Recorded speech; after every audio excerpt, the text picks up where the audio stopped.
Good morning, ladies and gentlemen, and all our viewers joining in from all over the world. We are right here at the Methane Pavilion at COP26 at Glasgow. I'm Zerin Osho from the Institute for Governance and Sustainable Development, and I will be moderating this panel discussion on building the methane movement. I'm here today with a panel of experts that have been leaders in building the methane movement. We have Mr. Gustavo Alanis Ortega, the Executive Director of SEMDA Mexico, Ms. Sarah Smith, Program Director at the Clean Air Task Force, and Ms. Tim Grabiel, the Senior Lawyer at the Environment Investigation Agency. Thank you so much for joining us. Thank you. Ladies and gentlemen, we must remember the civil society around the world has been the reason for a concerted effort on global methane, which has now given the world the Global Methane Pledge. And we must remember today that this journey started with our work, our concerted efforts on the need for reduction of short-lived climate pollutants, starting with the successes of the Montreal Protocol and the Kigali Amendment.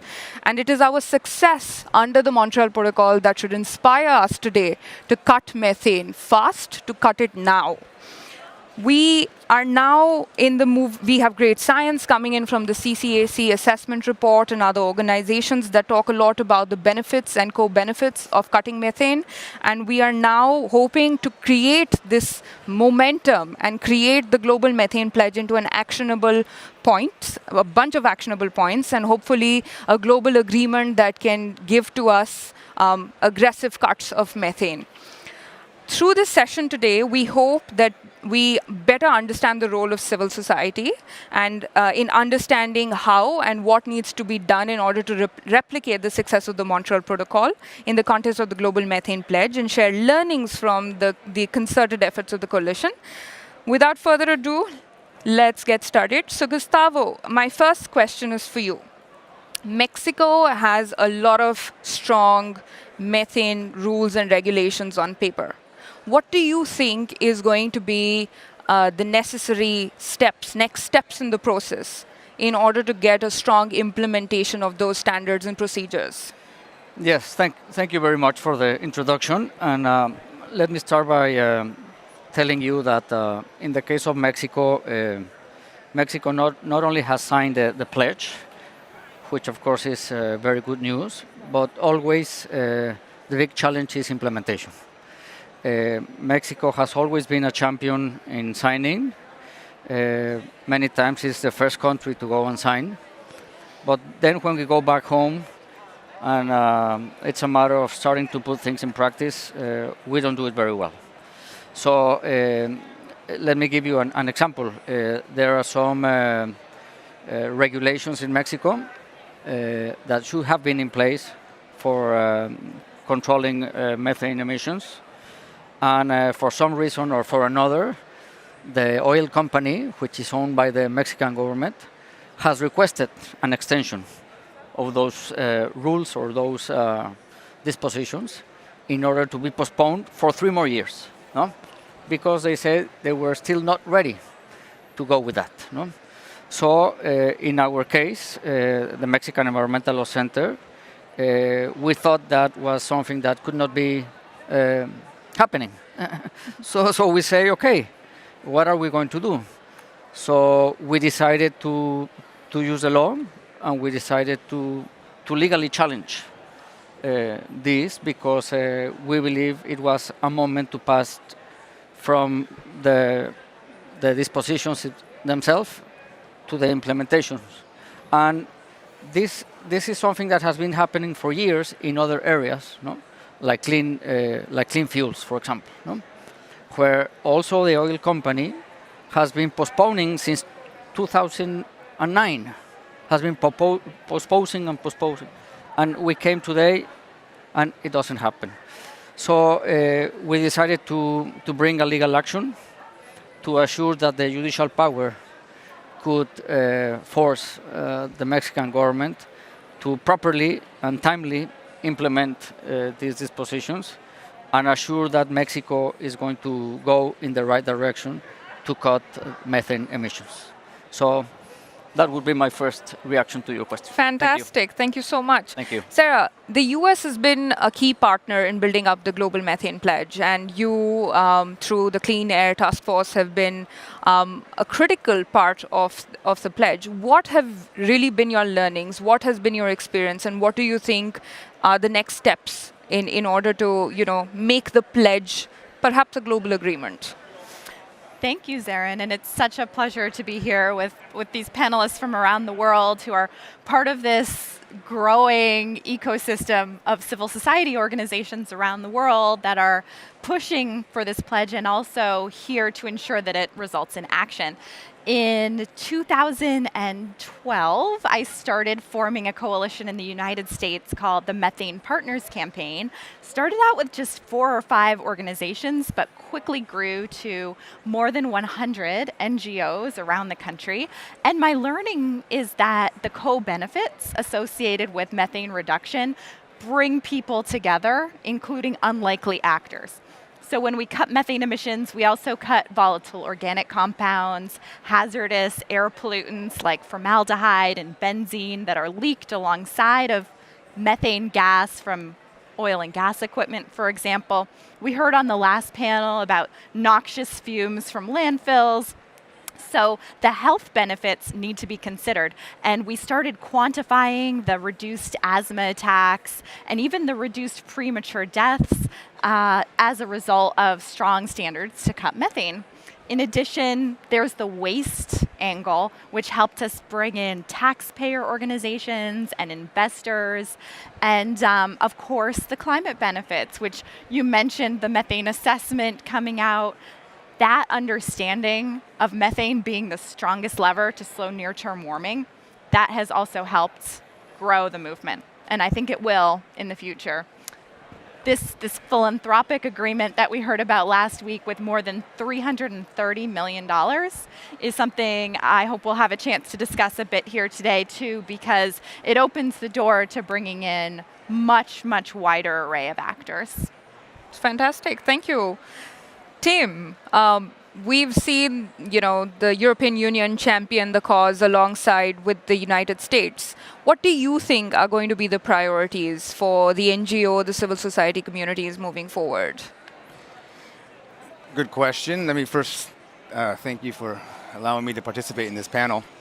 So the European Union has been trying to exert some leadership in this space for a while now, and I think it came to a culmination last year when they produced their European strategy to reduce methane emissions. Now the strategy itself focuses on 3 sectors. I'll quickly name them, but focus on the energy myself. But they're looking to reduce methane emissions in energy, agriculture, and waste. And so the main contributors to the methane that we're seeing today. And in this strategy, they committed to submit legislation that would attempt to address at the European Union level the methane emissions that are occurring within our borders, and then to consider how we could possibly influence the methane emissions that are resulting from our consumption of oil and gas and coal. And so they have outlined a series of measures that they intend to put in the legislation, which will be proposed in December, and normally there's a 2-year legislative process that follows. And in it, we have monitoring, reporting, and verification, because it's very important that we get the numbers right. Fact-finding. Fact-finding is a condition for good policymaking, and you cannot manage what you cannot measure. And so we're expecting to see some robust MRV requirements coming in that proposal. And then following that, we need to focus on mitigation itself, though. And there, we want to see mandatory leak detection and repair, to which the European Commission has committed, and then a ban on routine venting and flaring, which the Commissioner Simpson recently announced would be a part of the proposal. There'll also be some measures on trying to deal with abandoned or unused wells and mines, because that's legacy methane emissions, and we need to cap and seal those. And so we'll see some effort in that space towards resolving that problem, at least within the European borders. But what I think is most interesting is the potential scope to extend these measures to our consumption of oil and gas and coal. And so there is some consideration being given to applying this across the supply chain, which is extremely important. We import 80% of our fossil gas, which is what we call it now in the EU. We import over 90% of our crude oil, and we import over 40% of our coal. and most of the methane emissions associated with those fossil fuels occur upstream, outside of EU borders. And so there's some consideration being given on how to do it. It's unclear whether the European Commission will propose something robust that includes not only domestic but also supply chain emissions.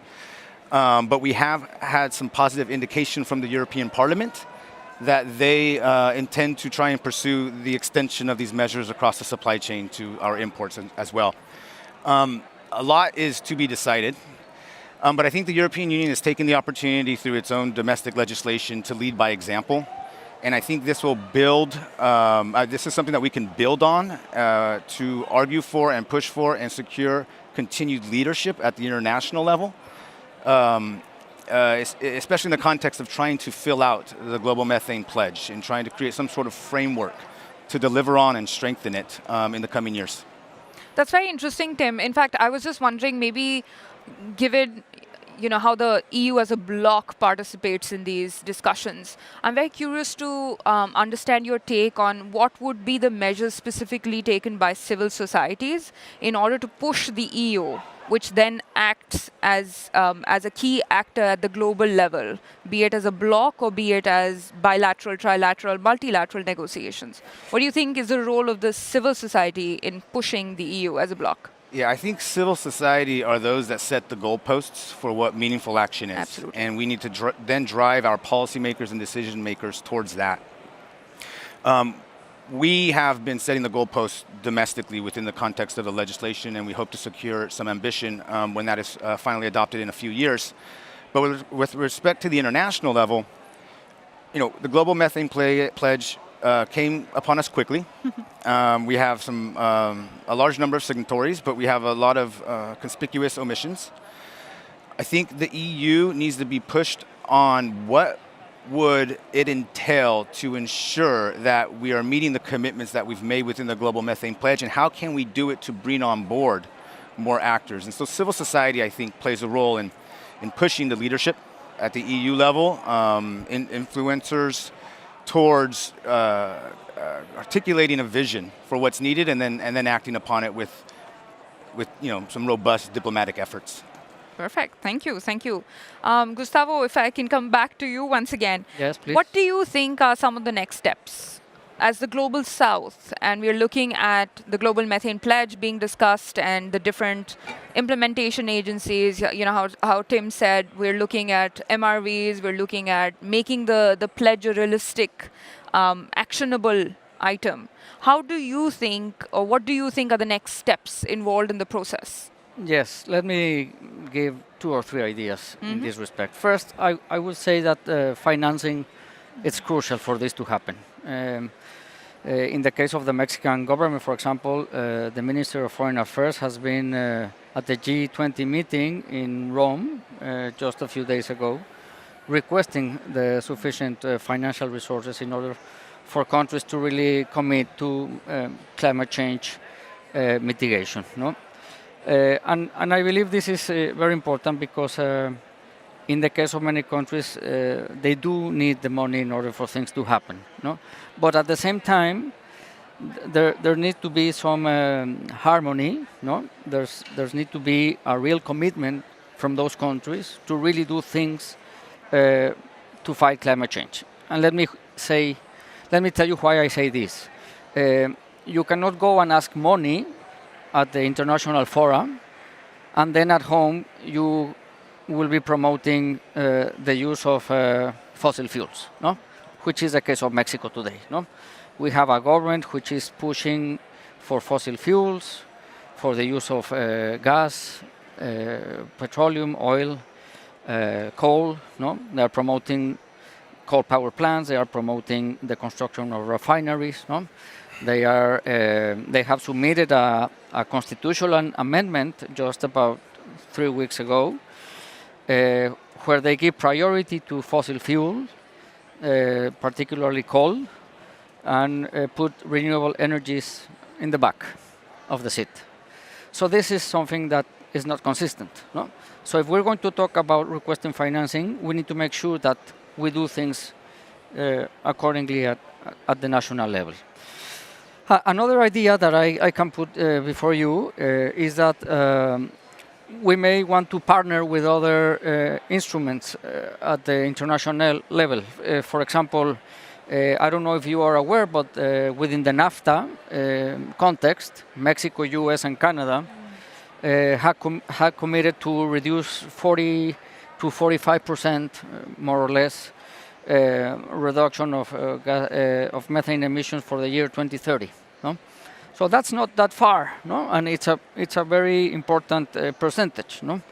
So how are we going to assure that this really happens within the NAFTA context if we do not support this from other efforts that are happening at the international level? So one of the things that I believe need to happen is that, for example, in the case of Mexico, is that we need to develop the proper regulations, as I mentioned in my first intervention. But not only that, we need to go to full implementation. No? I mean, we have always suffered an illness which has to do with non-effective enforcement of environmental laws and regulations. And this is something that was discussed since the first NAFTA. No? I'm talking about the 90s, the beginning of the 90s. No? So what is going to happen to really assure that we're going, as I said, to develop and implement properly? And I bring this to the table because, for example, the Office of the Attorney General for Environmental Protection in Mexico is the one who is in charge of enforcing environmental laws and regulations. They have suffered a reduction in their budget of 60% in the last years. So how this is going to happen? Who is going to make sure that really the implementation is going to be there? No? So I think this is very important because at the same time, if we do not meet the goals to reduce methane emissions, we're going to be committing other legal irregularities. For example, in Mexico, we have the right in the Constitution to a healthy environment. No? Article 4. No? It's like a human right. How can you assure that that is going to be fully respected if methane emissions are going to continue going out there? No? So, as I said before, we need to make sure that we have the proper regulations and we have to have the proper policies in order to make sure that from the government there's a direction to go and really track and reduce the methane emissions. Mm-hmm. Thank you. Fantastic. Thank you. Thank you. Sarah, coming back to you, once again, the US has championed the cause, and we started out with 8 or 9 countries in September, and by December now we're looking at 105 countries essentially joining the pledge. What are the next steps? What does the US plan on doing? What is the role of the civil society? How is the civil society engaging with the US government on the issue? And if you could give us some nuggets on what could be expected from the US as a bloc, that would be... It really is remarkable how quickly this took shape. It really is. And I think speaks volumes to the power of the partner groups pushing the EU and the States and Mexico to help sign on early, champion, get other countries involved. And I can tell you with the methane partners, they are more energized than ever around this issue. The US Environmental Protection Agency just last week announced their proposed rules for the oil and gas sector, and they're a good start, but we're going to press to make them even stronger so that, as Gustavo mentioned, we can hit that target that the US has committed to and hopefully exceed it. We're also going to be pushing for the states to go beyond just the oil and gas sector, because like so many countries, the methane emissions in the United States come from a multitude of sources, including landfills, where we do have some standards, but they should be strengthened. There should be better monitoring, including from the agriculture sector, where there's been some work on biogas digesters at larger farms, but there's much more to do. And so we're pushing through legislation for more appropriated funds, more focus on research, more focus on action across the board. And so the next 8 years are really going to be a sprint, and I'm excited that there's so much momentum now behind this issue. Fantastic. That's actually really hopeful. Gives hope to all the youngsters, even at COP26, who are waiting for action and waiting for action now. And I think this is going to be a great start. I actually have a question for all the panelists here. Please feel free to jump in. Given that you are amongst the leaders that have built the movement, I'm curious to know, what do you think are the gaps that need to be filled? And how fast do you think we can fill those gaps in? Sure, I'll give a first go at it. I would use the term loosely at the moment, movement. Right now, I think we are a series of coalitions that are coming together, but we haven't necessarily created the movement that we need at a global level to deliver on what we need. I think defining, so that would be one of the first order of business is we need to have the trust, the joint strategies, the sense of purpose and objectives that tie in all the different aspects related to reducing methane emissions and moving away from fossil fuels. We've done that imperfectly to date, but I think we have an opportunity to do it, and movements by their nature then sort of live on and grow and become ever more powerful influencers in policymaking circles. And so one would be, I would encourage us to strengthen the engagement that we have within regions, across regions, and identify how we can collectively, even though we may focus on more narrow things, collectively drive towards a unified vision. Which then gets me to the second one. I think as a movement, we need to define what we want, and we need to be very clear in our demands. And with that as the benchmark, we are then able to sort of understand where countries fall on either side, where energy needs to be put to persuade, who are our champions, and how we can sort of cultivate and empower them even more to be forceful voices in these policy debates that are happening at the global level. And so creating a vision, one that would deliver on the Global Methane Pledge, I think is particularly important for us to all then be singing from the same hymn sheet. So the cacophony becomes a harmony, and so the policymakers need to respond. And on that front, I think there are four major pillars of where we should be focusing on sort of reaching agreement. I mean, obviously, monitoring and reporting globally is very problematic. We now have satellites in the sky. We have some new methodologies being formulated, but we need to harmonize those across the regions, across countries, so that we can have confidence in the numbers, baselines upon which to measure progress. And so the first pillar would be monitoring and reporting. The second pillar would be the actual mitigation itself. I think we know what we have to do.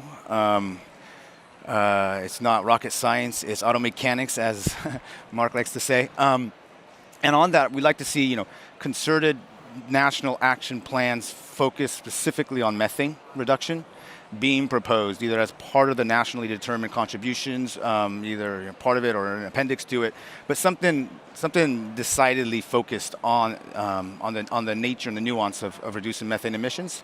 And those could include things such as LDAR and bans on routine venting and flaring, measures on coal mine methane, abandoned wells and mines, and then protocols for dealing with super emitters who have a disproportionate contribution. So the second pillar would be the actual methane mitigation. And then within that, as mentioned by Gustavo, we need to then think of how we are going to provide the financial and technical assistance to the policymakers. And developing countries and countries with economies in transition in particular, because to meet these commitments, they're going to need some stable and predictable funding, something that's more than a one-off. We're going to have to create a structure that ensures the longevity of the commitment to achieve this. And this is not only 2030. This should be enduring and live beyond. So the third pillar would be technical and financial support, and figure out what makes sense in that context. And then the fourth pillar would be coordination, because we have had a lot of different international agencies and actors in this space doing good work. We have the International Energy Agency, we have the Climate and Clean Air Coalition, we have Carbon Mapper on the private side, we have GHGSat, we have a lot of different activities that are occurring, and so we need to ensure that we bring in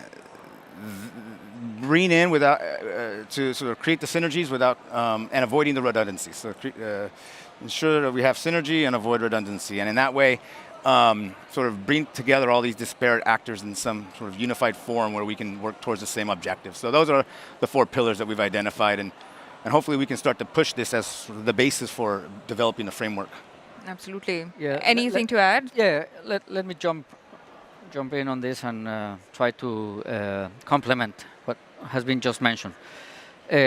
One of the first things that we would like to see is which is going to be the route, which is going to be the strategy that is going to be followed, for example, by those countries who have signed the pledge. No, I mean, because it's very easy, as I said before, to come and sign and then we go and nothing happens. No, Yeah. so it would be fantastic that, let's say, in the next 3 or 6 months, they will have a clear route on which is the way to go, which are the goals, no, how is going to, what are the actions, what are the programs to be implemented, no, and have a timeline, no, and say for this month of this year, this, for this month of next year, etc. No, so I think that that's something that's still something that we need to see happen, and I hope the sooner the better.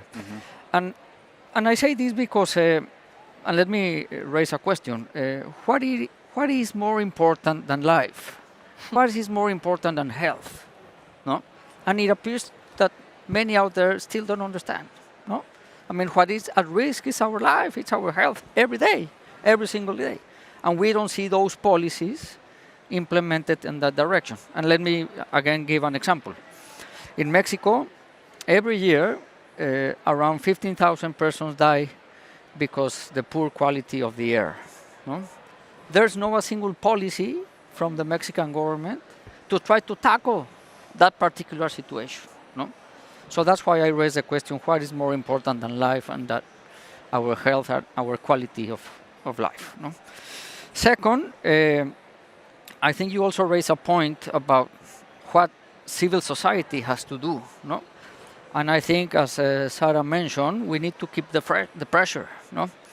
We have seen these days, until today, from last week, how powerful the media is, internationally speaking. I mean, the message is in all our countries, no? And everybody's writing and saying, this is everywhere, no? So let's take advantage, no, of the media that can help us to send the messages out there and keep doing press release and press conferences and as I said before, the legal actions, no, that we need to bring in order to assure that, legally speaking, the governments comply with what they have to do. Another area where I believe we have an opportunity is to approach legislators. I think we need to go to our Congress, no, to the deputies, to the senators, no, many of which they are here from Mexico in these 2 weeks. So I think we need to take advantage that they can also draft legislation, no, and they can publish this legislation, and then it will depend on us and the government and other sectors to make sure that this really happen. No? And finally, fully agree with the issue of coordination. No? And I would agree another word, which is harmonization. No? Because we need to harmonize the way in which countries do things with one another. We don't want a country to do this, another to do this, and then another, no? Because we need them to be fully committed in order for things to really happen. And that's a fantastic takeaway. What is more important than life? I think that should be the new motto. Wow, we're going to be busy setting the bar, getting louder, resourcing the groups in more countries, hopefully, as this moves forward. Absolutely. I have one other question, and maybe if time permits, perhaps the final question. I'm from the Global South. I'm an Indian. I see the Global Methane Pledge being spoken about in the North American context. We have the Fast Action Fund, which is 300 million plus. And of course, we have Mexico being represented here on the panel. I'm very curious to know, for me, I do not see a lot of methane pledge being spoken about from the civil society, the global, in the South Asian region. I'm very curious to know from all you panelists here, how do you envision this gap to be filled? How is it that we're going to engage with China, India, Pakistan, Sri Lanka, all of those, that part of the world? And how do you think hard money, as Gustavo said, committed finance is going to be used in order to engage deeply with these countries?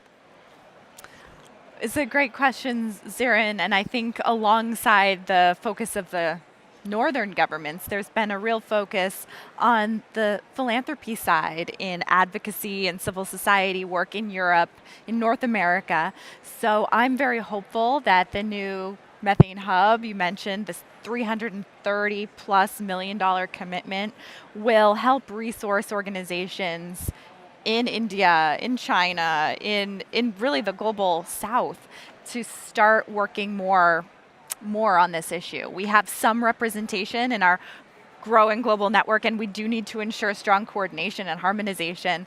But there's going to be a lot more work to do in the years ahead. So message to those watching who may be in some of these other countries is if you want to be part of the coordinated effort, there's still time to join.